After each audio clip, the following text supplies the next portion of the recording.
Hey everyone, welcome to episode 4 of Jumpstarter, the Power of Sad Music and Media Consumption. So, when I was in college, I definitely struggled at the start of college with my mental health, and I was very upset about different things that had happened in my life. So, like most of us, I listened to a lot of sad music, and that definitely helped validate my feelings. Then, when I was trying to make myself feel better, I would go for walks. And I started to fall in love with walking. I would walk for miles around my college, around the town, and I would just listen to music in my headphones. And it just calmed me down and made me feel so much better. So I would say that year that I started to walk frequently, I was walking almost every day. And I would listen to music every time that I walked.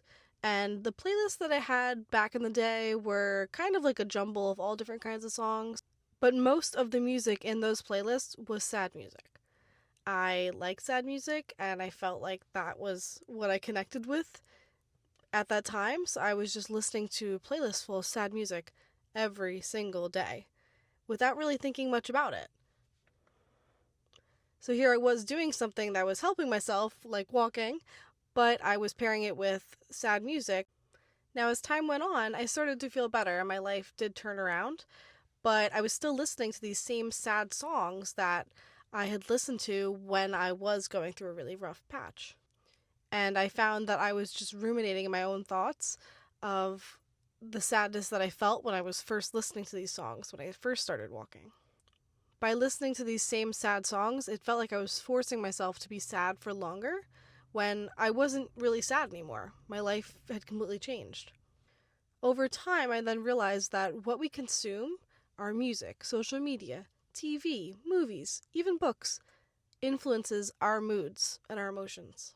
To an extent, that's a good thing. It's good to feel validated through other forms of art that you connect to, but at the same time, you would never want to ruminate in those thoughts. I frequently notice this with movies and TV shows. When we watch movies and TV shows that are happy, that generally makes us happy. When we watch ones that are sad, sometimes that makes us sad. And we watch things that are scary, we get scared. The consumption of this media has a huge influence on our mood and our emotions. I think it's really important to be mindful about how you're actually feeling before consuming emotion-swaying media. So once I realized how sad music was affecting my mood and my daily walks, I realized it was time to reevaluate the music I was listening to and my daily playlists. So I decided to categorize my daily playlists into ones based on mood. So I have 100%, which is typically happy songs, songs that I can listen to at any time. It was all those sad songs that I like and I still want to listen to at times, so that I'm not forcing myself to listen to them every day just by hitting shuffle in a playlist. I put them in a separate playlist so that when I am feeling sad and I need something to validate my emotions, I can listen to that playlist. But it's important that they're not in your daily playlist if that is something that you struggle with. Another thing that helped me a lot was to not start the day with sad music. And I know that's hard, especially when, maybe your favorite artist came out with a new song that's a sad song that you really like. But for me, at least, that leads to me ruminating in my own thoughts. I definitely was listening to sad music in my mornings without even realizing it. Between my walks, either driving somewhere or getting ready. You should really wake up and feel like each morning is a fresh start. So even if you were sad yesterday, try not to let those emotions carry into the next day. And that's a big part of why I don't listen to sad music in the mornings anymore. I try to treat mornings as a fresh start.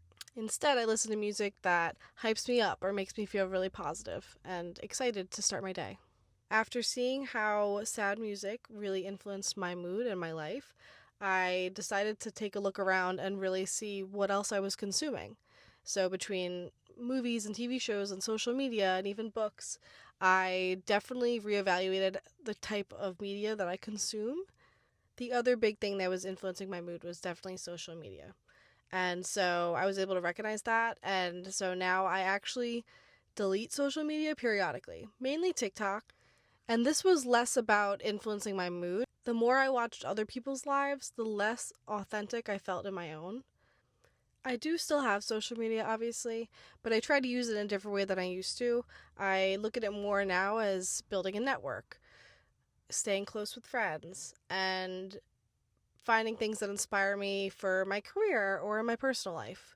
especially with the use of Pinterest or influencers that are in a certain niche that I like, that is a part of my life. So I hope that you reflect on the media that you're consuming and how it might influence your life. Thanks for watching. Bye.